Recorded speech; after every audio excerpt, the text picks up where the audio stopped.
Você está ouvindo a Rádio do Professor, a sua rádio da web. Obrigado pelo acesso. Estamos transmitindo nossa programação em caráter experimental. Envie sua sugestão de programação. A nossa programação é você quem faz. Rádio do Professor. Ouça essa ideia.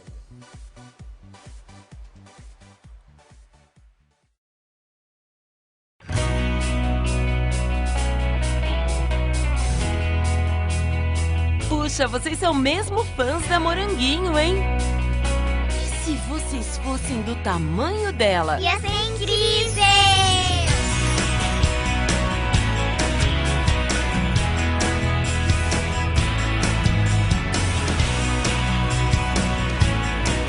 Pequena garota, grandes possibilidades. Conheça a linha Moranguinho. Bom dia! Está no ar mais um programa Bom Dia, Professor. Hoje, uma declaração de amor à cidade de Salvador.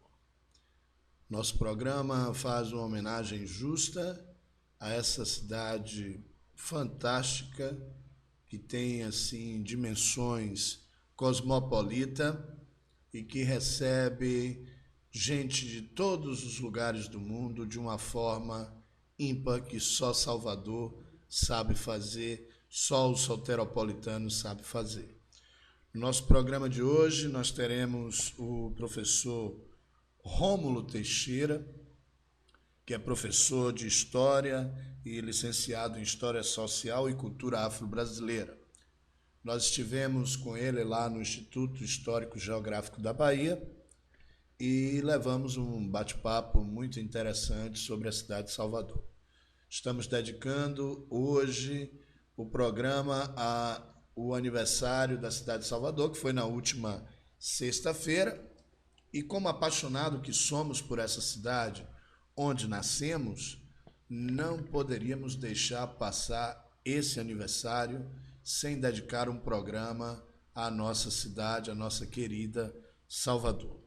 No nosso Bom Dia Musical, teremos a performance do cantor Jerônimo. Jerônimo, que, entre tantas outras composições, fez a música Doxum, que se tornou praticamente um hino da cidade de Salvador. Então, ninguém mais do que Jerônimo para representar essa soteropolitanidade, podemos falar assim, com muita propriedade. Ele que é um artista fantástico, e que tem um projeto lá na escadaria da Igreja do Paço, onde reúne as pessoas para cantar, para se divertir e fazer a sua declaração de amor à cidade. E o que é mais importante, é um projeto solitário, é uma luta desigual, porque o cantor Jerônimo não conta com nenhum apoio dos órgãos oficiais da prefeitura, do governo do estado, e é sempre a mesma resposta: não temos verbas para os projetos culturais. É uma pena. Mas, enfim, Jerônimo é o tipo do soteropolitano, é o tipo do artista, do compositor que se ergue além da dor e não se deixa abater e continua fazendo o seu trabalho com muita firmeza. Então, Jerônimo, aqui vai um abraço e o nosso muito obrigado do programa Bom Dia, Professor, e que você continue fazendo esse trabalho maravilhoso que você faz com muita propriedade. Então, logo em seguida, teremos a nossa receita no Bom Dia Culinária. E você já sabe, para participar do nosso programa, é só enviar um e-mail para professoragenormeireles@hotmail.com ou tvdoprofessor@hotmail.com. Envie sua sugestão de pauta, envie sugestão de playlist. Hoje você já pode ver, além do cantor Jerônimo, outros playlists que foram sugeridos pelos nossos ouvintes. Você sabe que o nosso programa Bom Dia Professor, que vai ao ar todos os domingos às 10 da manhã aqui na rádio web, a Rádio do Professor, ouça essa ideia, é você quem faz. não deixe de enviar as suas sugestões. Estamos aqui para poder acolher a sua sugestão, analisar cada uma delas com muito carinho e, assim que puder e for possível, colocar a sua sugestão de pauta no ar. Então, está no ar mais um programa Bom Dia, Professor. Vamos ouvir agora, então, a nossa entrevista com o nosso bate-papo, podemos dizer assim, com o professor Rômulo Teixeira, quando estivemos lá com ele no Instituto Histórico Geográfico da Bahia. Com vocês, o professor Rômulo Teixeira. Como anunciado, o nosso entrevistado de hoje é o professor Rômulo Teixeira. Professor Rômulo Teixeira, que eu tive que, inclusive, interromper aqui a participação dele no Congresso, numa discussão do PDDU aqui no Instituto Histórico Geográfico da Bahia. Houve um pequeno intervalo e ele gentilmente está aqui, né, conosco e vai nos conceder essa entrevista que para nós realmente é de grande valia. Hoje, então, estamos falando sobre a cidade de Salvador. É uma homenagem que o programa Bom Dia, Professor faz a esta cidade que nós amamos e que vivemos e trabalhamos e aqui crescemos, aqui fomos criados. O professor Rômulo tem formação na Universidade Católica do Salvador, é graduado em História com licenciatura em História Social e Cultura Afro-Brasileira, além de ter licenciatura para Filosofia e Sociologia. Professor Rômulo, é um prazer, agradeço antecipadamente a sua presença de estar conosco aqui no programa Bom Dia, Professor. Então, eu queria que o senhor abrisse essa nossa entrevista, esse nosso bate-papo, na realidade, falando um pouco, assim, a sua visão, não no contexto histórico, mas com a sua experiência como educador, como professor, por que não dizer como historiador, pesquisador, na sua visão, no período da fundação da cidade de Salvador, quais eram as reais intenções da coroa? Muito bom dia, professor Rômulo. Bom dia, Genor.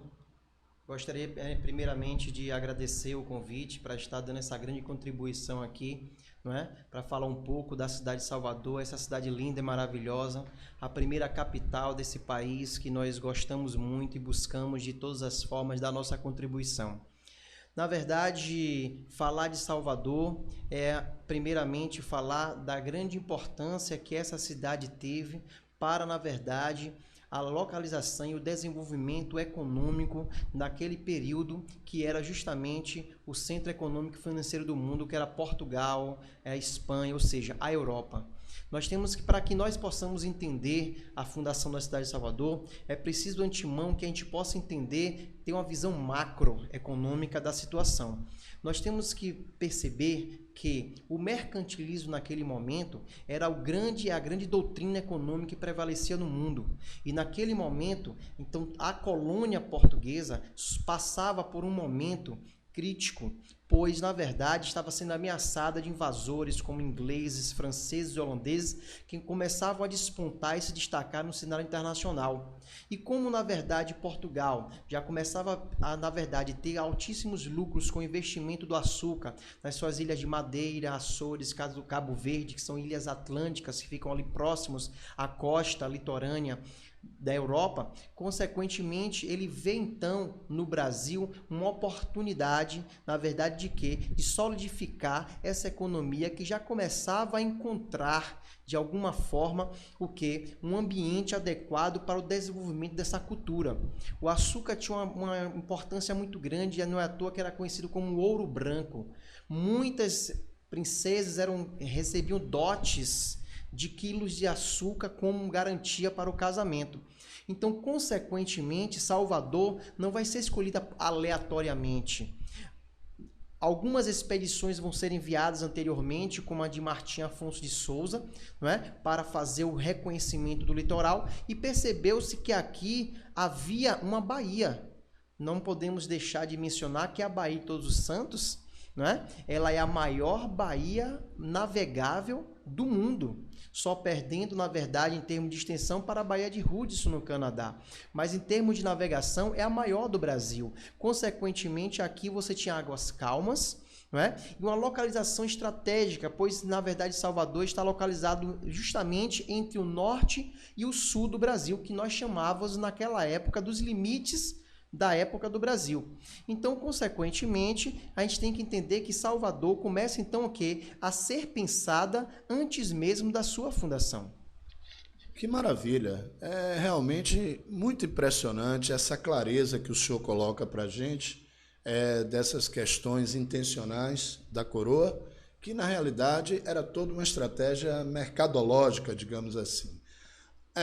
Então, a gente pode dizer que, além dessas intenções mercadológicas, a estrutura, a topografia da cidade poderia contribuir para isso, e a gente ouve falar que Salvador tinha uma característica de uma cidade medieval, não é? Como é que o senhor entende isso? Na verdade, o que nós temos que entender é que 1549 são apenas 50 anos que se passaram do período moderno, ou seja, do descobrimento. Então, consequentemente, havia uma mentalidade medieval ainda muito marcante. E o que nós temos que entender também é que Salvador foi projetada para ser uma cidade fortaleza.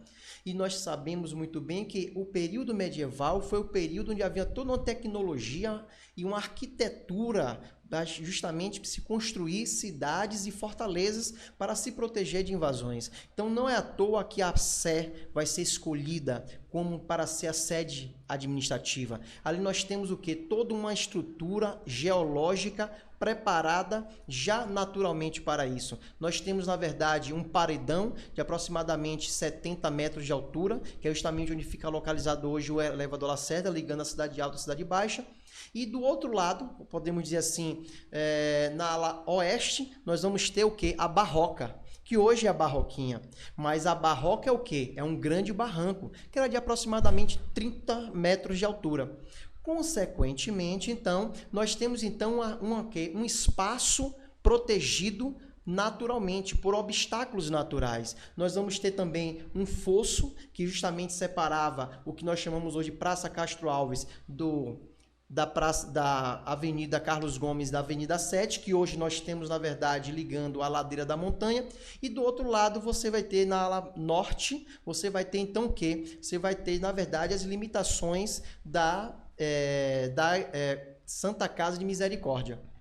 Muito interessante. Eu queria então aproveitar esse seu comentário e fazer aqui uma colocação, e o senhor, mais do que ninguém, é a pessoa mais habilitada para poder explicar para a gente isso, porque o senhor falou da questão desse paredão natural que dividia a cidade, né? Já de forma natural, já foi encontrado dessa forma, e dividindo a cidade, que hoje é conhecida como a cidade de 2 andares, né?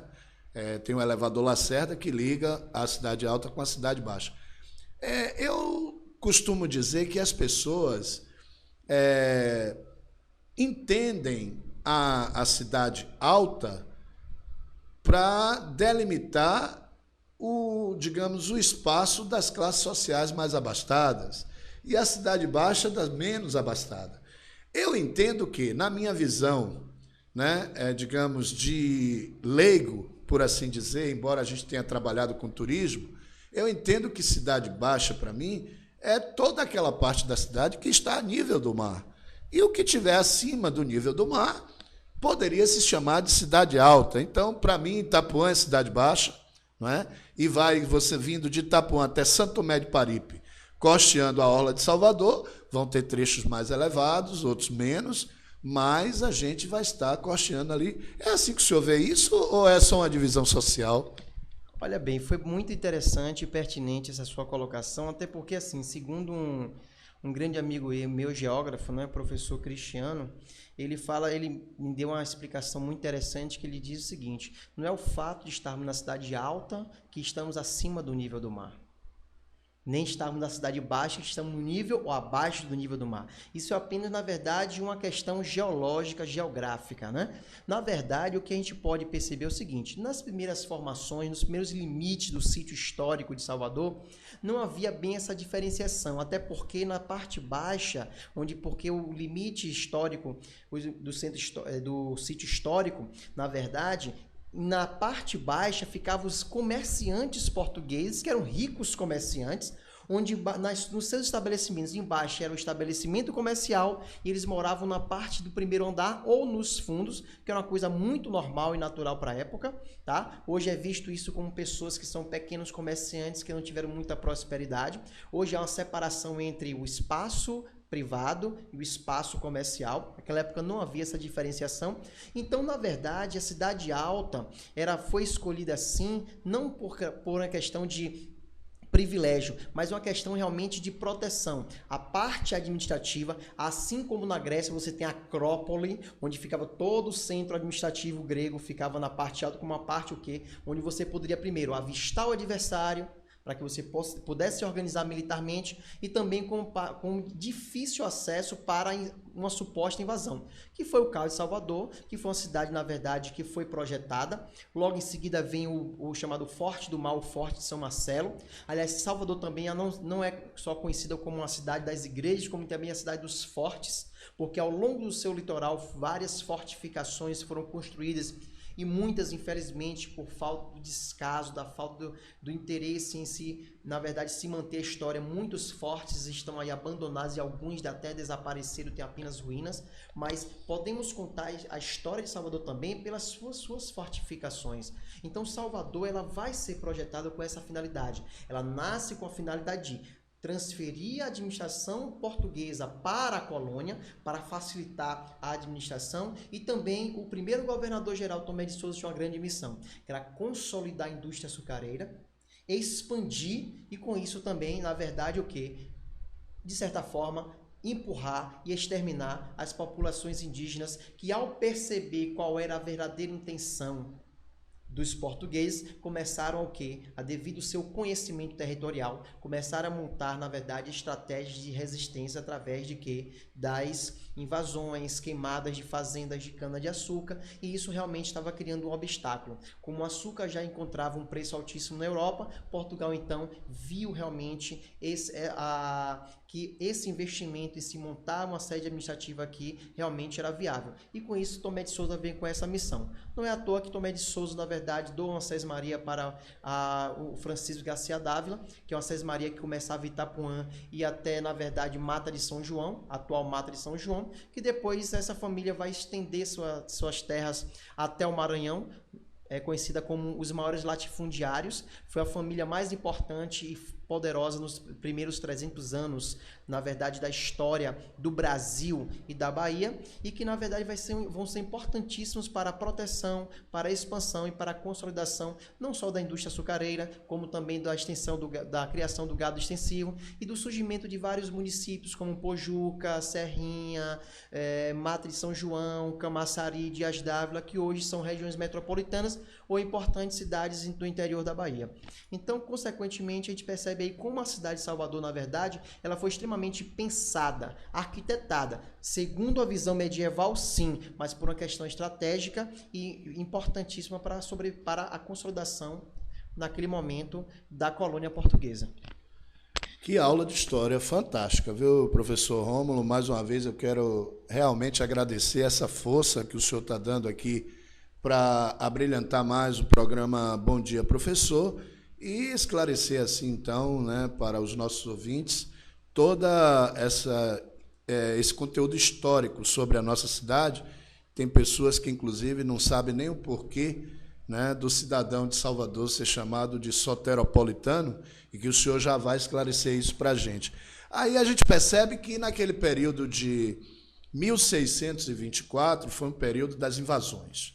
Não é? Que aí, como o senhor falou, essa cidade dos fortes, toda já preparada para se defender. Isso, então, já seria, na época que a cidade estava se preparando para isso, já era, digamos, esperado que isso poderia ocorrer. Então, vieram os holandeses, as invasões, etc. Nós temos ali o exemplo da entrada da Bahia, né? Que hoje é demarcado por uma ponta da ilha de Taparica, e o Farol da Barra, o Forte de Santo Antônio da Barra. Isso já era esperado, então, na realidade? Olha bem, na verdade a gente tem que entender que a gente não pode antecipar a história. Não é? O que nós podemos, na verdade, é prever, fazer especulações. Na verdade, não foi nada premeditado, mas foi no decorrer do processo histórico. Nós temos que entender que a Holanda sempre foi um grande parceiro comercial do açúcar. O principal parceiro de Portugal era a Holanda. A Holanda entrava com a tecnologia do refino, não é? Coisa que não detinha. Portugal entrava com a tecnologia do refino, que adquiriu a partir do momento que começou, na verdade, a comercializar esse açúcar, que vinha, na verdade, do mar Mediterrâneo, porque é bom que se entenda que o açúcar não é europeu, o açúcar vem da Ásia, se infiltra no mar Mediterrâneo, encontra naquela região um local propício para o seu desenvolvimento, ganha, na verdade, uma grande aceitação, porque o açúcar em si é um gosto agradável e, consequentemente, começa, na verdade, a ser um grande comércio. Os portugueses adquirem essa tecnologia, só que não tem capital para investir. Os holandeses, então, entram com capital e, consequentemente, estabelece essa parceria, não é? Que a gente chama Luso-Flamengo, não é? Que são os portugueses junto com os holandeses. Consequentemente, essa parceria vai se estabelecer até 1580, quando ocorre o quê? A unificação da Península Ibérica. Filipe II passa a ser o imperador de Portugal e Espanha. E como a Holanda, ele era, na verdade, vamos dizer assim, era uma ex-colônia espanhola, que tinha se tornado independente e que como um processo de independência se deu através de guerra, se tornou, na verdade, uma persona non grata da Espanha. E Filipe II, vendo numa situação privilegiada, passa então a impedir o comércio entre a Holanda e qualquer colônia portuguesa. Claro que a Holanda não ia admitir que o seu principal investimento fosse simplesmente interrompido por um mero capricho da Espanha. Com isso, quando isso ocorre, automaticamente a Holanda cria, se eu não me engano, em 1620, a Companhia das Índias Ocidentais, que era uma empresa, né, com capital privado, com a finalidade de quê? De retomar o comércio com o Brasil. Esse retomar já se sabe que era o quê? Era montar uma esquadra, uma poderosa esquadra com mais de 30 navios para retomar o comércio com quem? Com a colônia portuguesa. Eles, primeiramente, em 1624, invadem, na verdade, Salvador. Essa invasão vai se dar justamente pela se tenta invadir pela Sé, só que na Sé já existia o quê? O Forte do Mar, o Forte São Marcelo, e diga-se de passagem, os canhões mais poderosos do mundo e modernos na época estavam ali. Percebendo então que não havia condições, eles vão fazer a volta e vão invadir pela Barra. Bombardeiam a Vila do Pereira, que era a antiga capitania de Francisco Pereira Coutinho, e invadem lá pela Barra. Vão, na verdade, trafegar. Fica meio complicado hoje, nós, em pleno século XXI, imaginar um navio passando em frente ao Porto da Barra, né? Em frente ao Shopping Barra. Mas nós temos que levar em consideração que tudo ali eram rios caudalosos, profundos, e nós temos que levar em consideração que as embarcações daquela época não eram embarcações enormes como nós temos hoje, eram embarcações de madeira e que simplesmente eles vão utilizar os afluentes dos rios para chegar no dique do Tororó, onde existe um mito do que foi um dique construído pelos holandeses. Na verdade, todo mundo sabe que os holandeses possuem a tecnologia de construção de diques, que é os chamados Países Baixos, que é justamente Bélgica, Holanda e Luxemburgo, não é? Mas que, na verdade, o dique de construção artificial não tem nada. Muito pelo contrário, em vez do dique estar aumentando, ele cada dia que passa está diminuindo, não é? E com isso, os holandeses vão invadir Salvador por onde? Uma parte vai invadir justamente pela Barra e a outra vai invadir pela Barroquinha, o Rio das Tripas, que hoje está canalizado e passa por cima dela a Avenida JJ Seabra.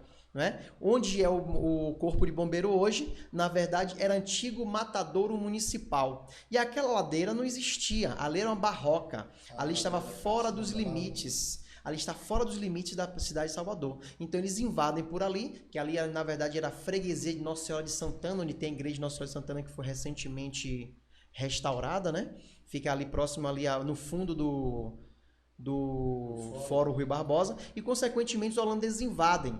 Claro que na verdade vão fugir e logo depois vai ter retomado um ano depois, onde tem aquele grande questionamento: será que os holandeses realmente foram expulsos ou eles perceberam que o grande centro produtor de açúcar realmente não era a Bahia?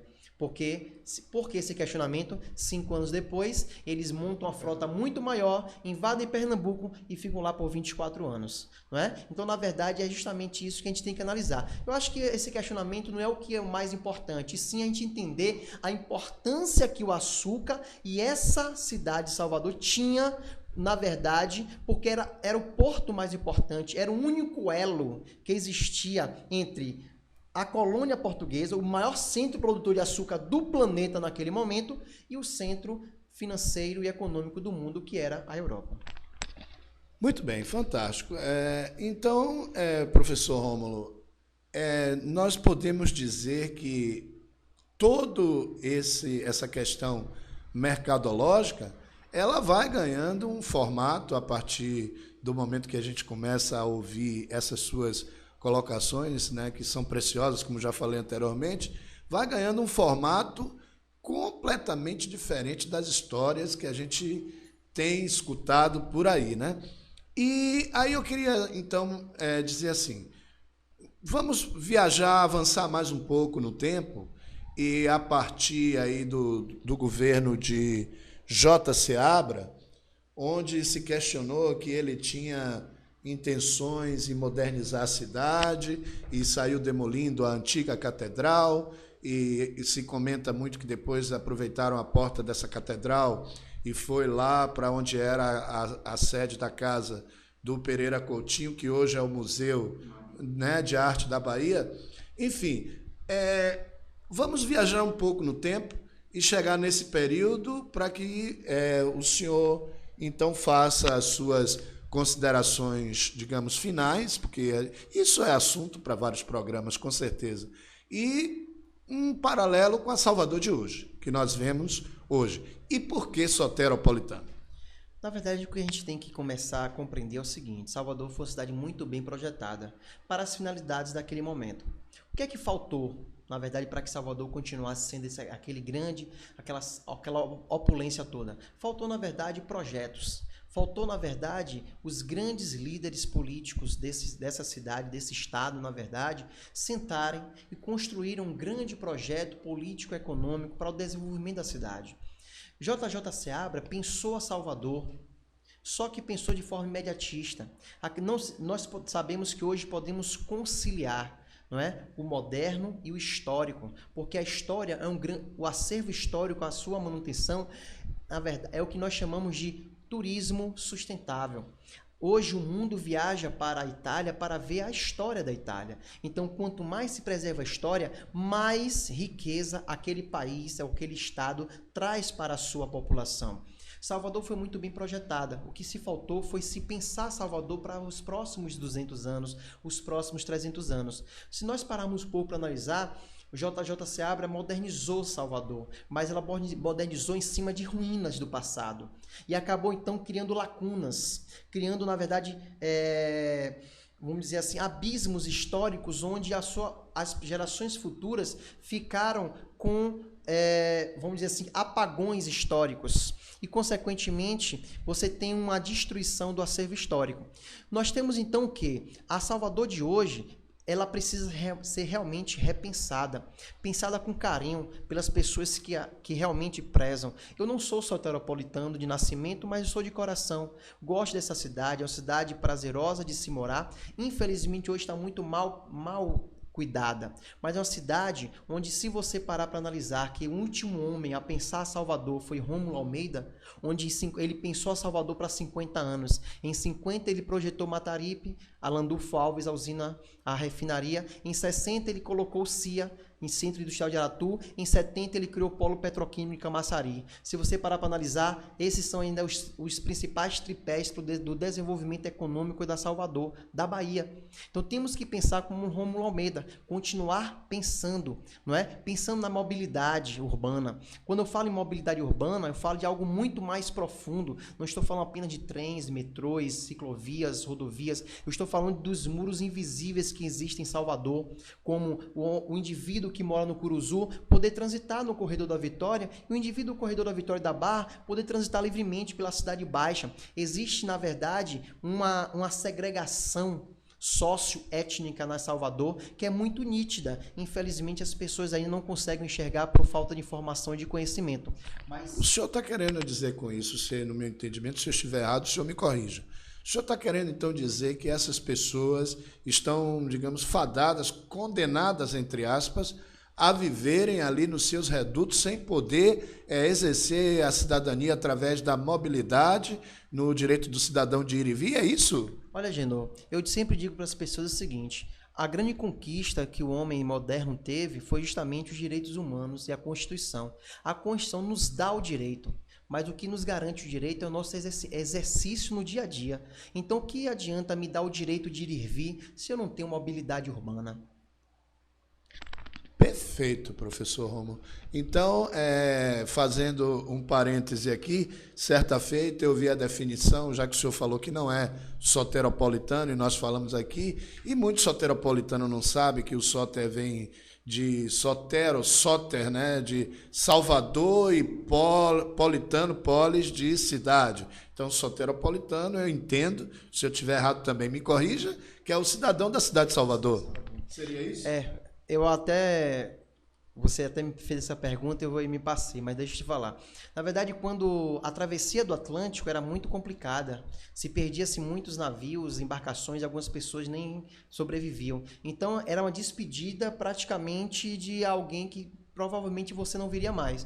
E uma das promessas que Tomé de Souza, segundo, não é, a historiografia, alguns mitos e tudo mais, é que se ele fizesse travessia sem perder nenhuma embarcação, que ele colocaria o nome da cidade de Salvador.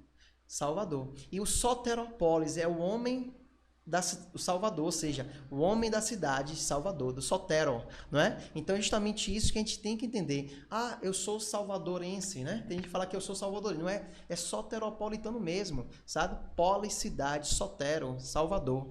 Então... Beleza, perfeito. Agora, professor Rômulo, então, assim, é bem verdade que o senhor, nós gostaríamos de contar com o senhor outras vezes aqui, e é bem verdade que a gente não vai poder fazer uma declaração de amor total à cidade de Salvador como a gente gostaria. Porque eu acho que conhecer a sua história, conhecer melhor a cidade que a gente vive, é uma declaração de amor à nossa cidade.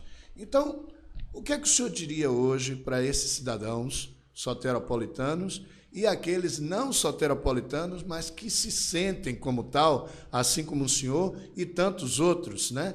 Que para aqui vieram como artistas renomados, como Caribé, por exemplo, né, que veio lá da Argentina e disse agora eu sou da Bahia, né, como Pierre Verger, por exemplo, e tantos outros que a gente pode cometer até o pecado do esquecimento se for ficar enumerando. Qual a sua mensagem que o senhor daria para o soteropolitano e para os nossos governantes que administram o nosso dinheiro, né, o dinheiro dos nossos impostos, e nós damos a ele essa importante tarefa de gerenciar o nosso dinheiro em prol da nossa cidade. Suas considerações finais, professor Rômulo Teixeira.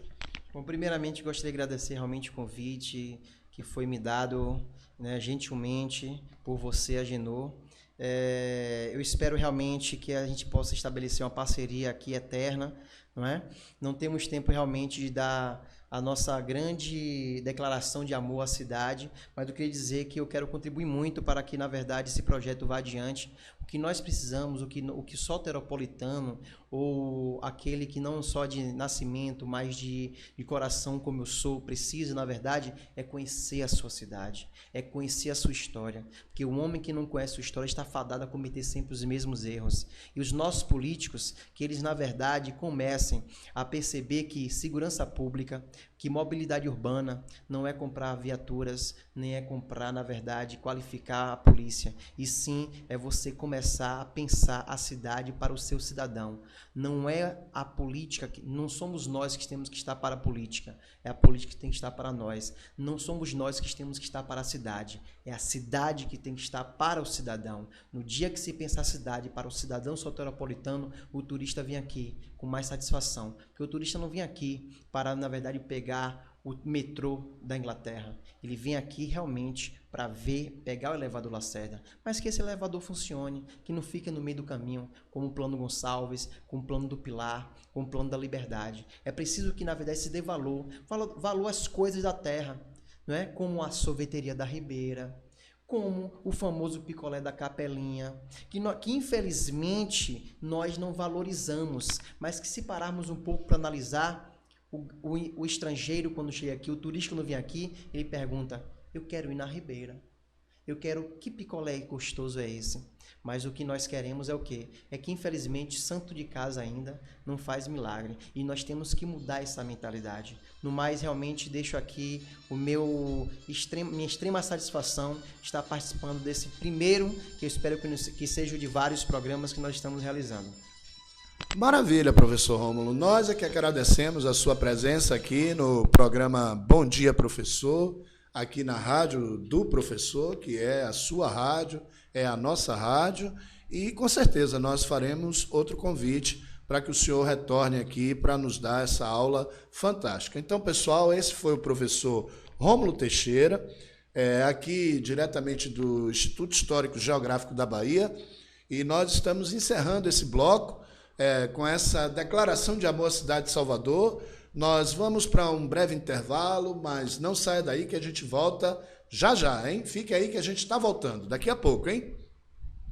O jeito gaúcho de fazer churrasco você só encontra no Fogo de Chão. Há mais de 25 anos, a experiência desta culinária original, associada a um ambiente moderno, faz do Fogo de Chão o local ideal para suas refeições de lazer e negócios. No Brasil ou nos Estados Unidos, o Fogo de Chão oferece a você a mesma qualidade da carne, o mesmo cuidado na sua preparação e um excepcional serviço ao cliente, que fazem do Fogo de Chão uma referência internacional. Fogo de Chão, o jeito gaúcho de fazer churrasco. Isso aí, pessoal, estamos de volta. Vocês viram que essa entrevista foi uma declaração de amor à cidade, além de ser uma aula de história completa de conhecimentos, completa de propriedade, de competência.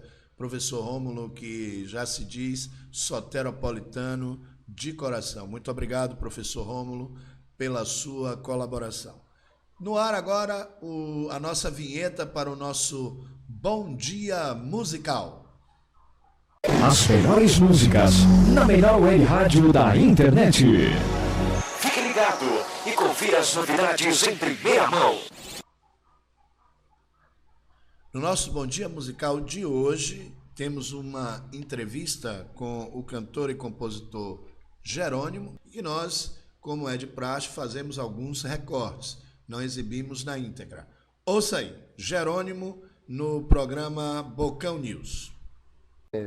Eu sou artista dependente. Dependente é aquele artista que muitas vezes é contratado pelos órgãos públicos.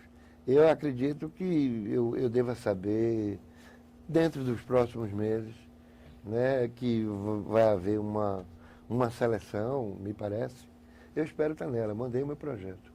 E aí fica aí sob o critério de aprovação, no caso da Saltur. Existe um projeto da UAI Bahia, que é União dos Artistas Independentes, onde tem o nosso presidente Valmar Cambira, Luiz Muritiba, Laurinha, e eu faço parte também, da gente fazer um bloco chamado Banda de Jerônimo, ou No País do Carnaval. Não sei se ainda está consolidado, mas o projeto é de fazer uma banda mesmo de instrumento de sopro, e a gente participa junto com o público, entendeu? Uma coisa livre para todos, que vai ser provavelmente no Pelourinho. Né? Ainda está definindo os detalhes. Ainda está definindo esses detalhes. Ok, o Vitor Cavalcante pergunta assim, aqui pelo Twitter, quantos anos de carreira Jerônimo tem? Mais de 30. Mais de 30 anos de carreira. Muito mais de 30, já perdi até as contas.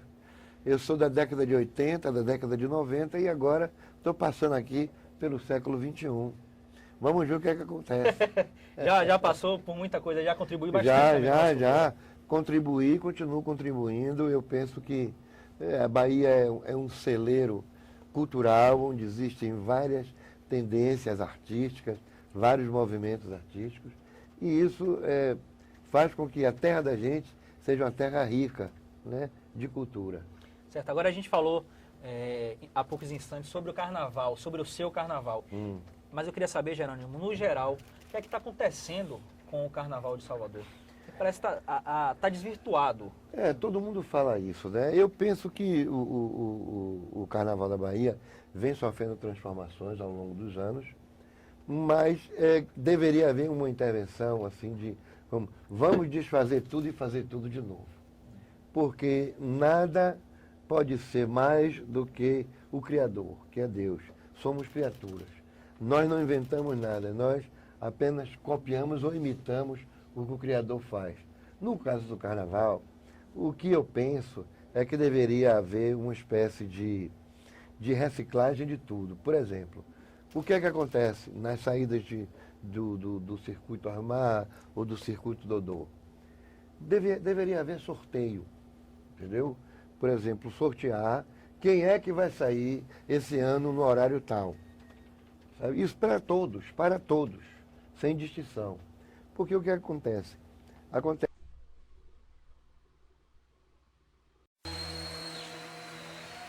Beira do mar, beira do mar, beira do mar,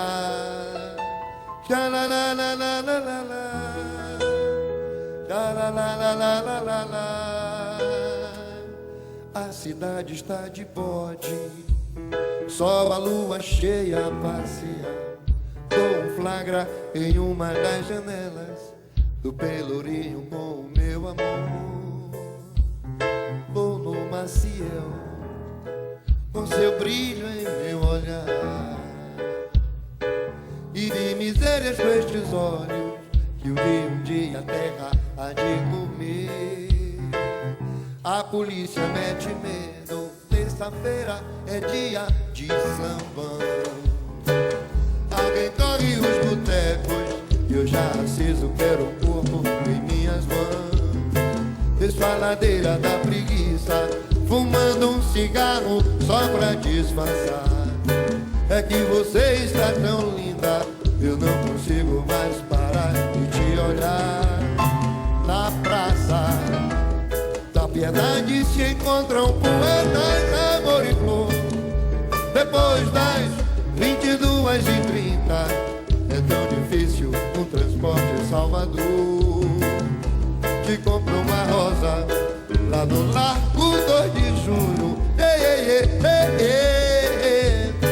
da Rua Chile à Praça da Sé. Olha ela,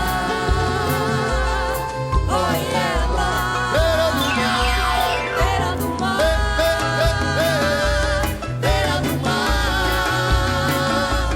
beira do mar, xalalalala, xalalalala, beira do mar, beira do mar,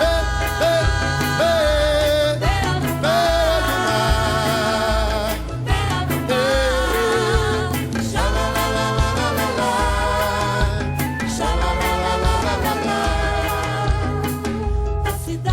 de bode, só a lua cheia passear. Dou um flagra em uma das janelas, no Pelourinho com o meu amor.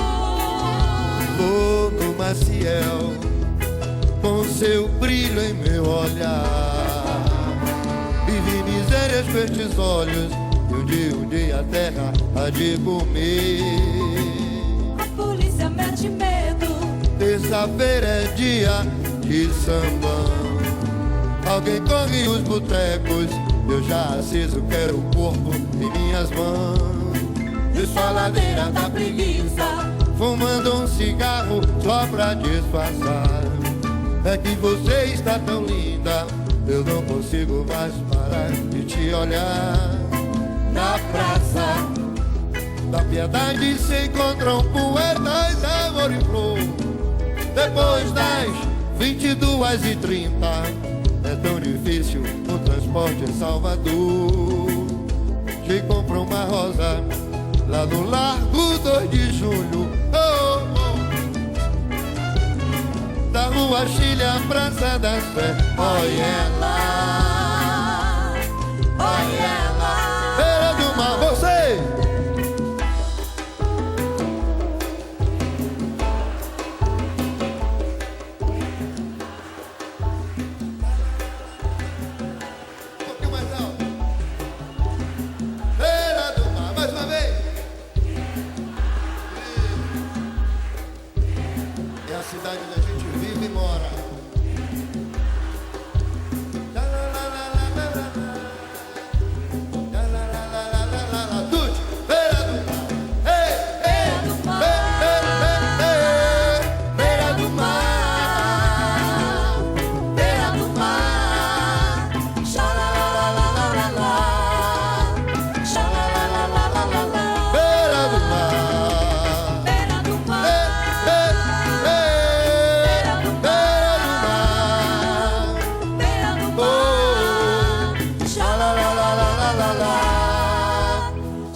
maravilha, hein? Vocês viram aí ele dando a entrevista, o nosso Jerônimo Santana, e logo em seguida interpretando a música A Cidade da Pomba, dele, Jerônimo Santana e Silas Henrique. É fantástico, gente, esse nosso caldeirão de artistas que nós temos na cidade de Salvador, e uma cidade que recebe todos os anos muitos turistas, e uma cidade muito linda, uma cidade cosmopolita, e que vai sediar agora a Copa das Confederações. Você vai ouvir no final do nosso programa a dica do professor, o professor Agenor Meirelles, esse humilde servo que vos fala aqui todos os domingos no programa Bom Dia Professor, dando a dica de hoje para a Copa das Confederações e Copa do Mundo. Na sequência, vamos chamar a vinheta do nosso Bom Dia Culinária.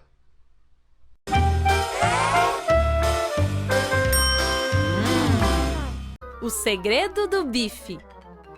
Ingredientes: meia xícara de chá de margarina quale cremosa, 500 gramas de filé mignon cortados em bifes, cerca de 4 unidades, 1 colher de chá de sal e 1 colher de café de pimenta do reino preta moída na hora. Modo de preparo: leve uma frigideira de fundo largo para o fogão e aqueça por 2 minutinhos no fogo alto.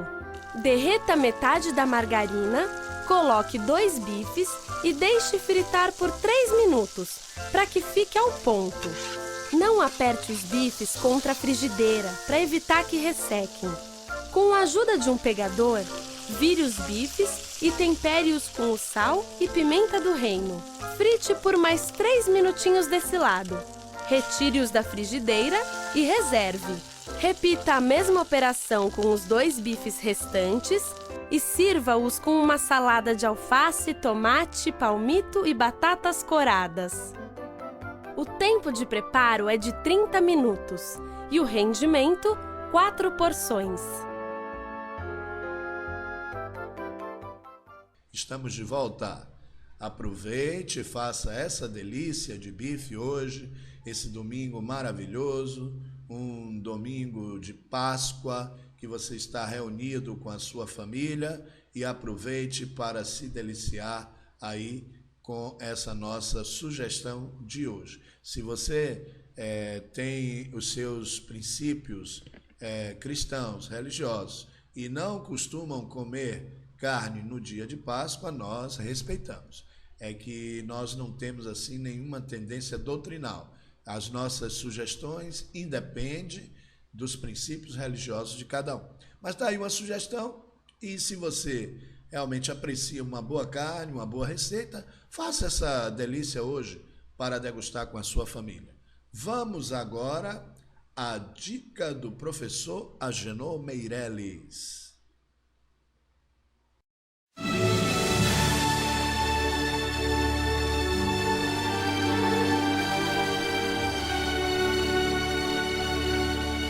Olá, estamos aqui mais uma vez para falar de Copa do Mundo, para falar de Copa das Confederações.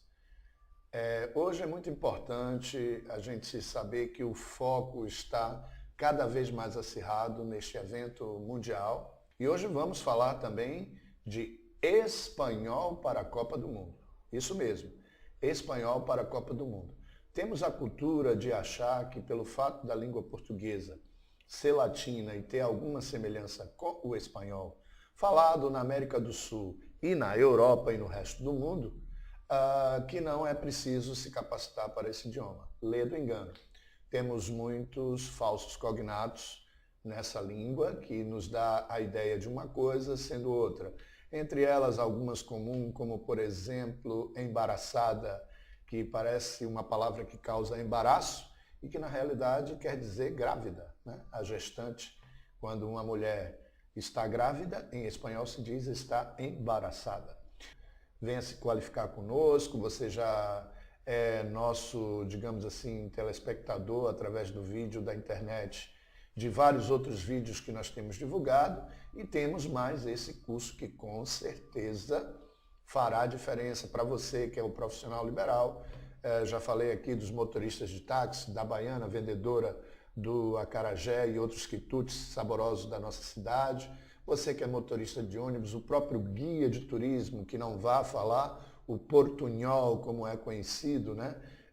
Temos casos interessantes de alguns relatos de alunos nossos que viu, assim, em algumas oportunidades, o guia oferecer sorvete de morango, por exemplo, e não helado de frutilla, que seria exatamente o correto, e isso é um dos exemplos que a gente dá nas nossas aulas no ensino convencional, né, do ensino médio, aos nossos alunos, e provoca alguns risos. Então não pague, como se diz, entre aspas, esse mico de achar que está falando portunhol e está prestando um bom serviço. É preciso se qualificar, é preciso falar corretamente para poder, assim, conquistar essa lacuna de mercado e fazer com que os estrangeiros que falam esse idioma retornem à nossa cidade.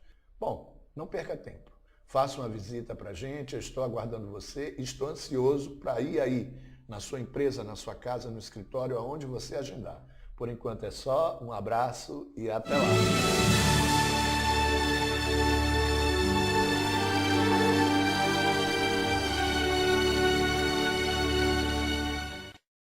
Bom, pessoal, e assim estamos chegando mais ao fim, né, de mais um programa Bom Dia, Professor.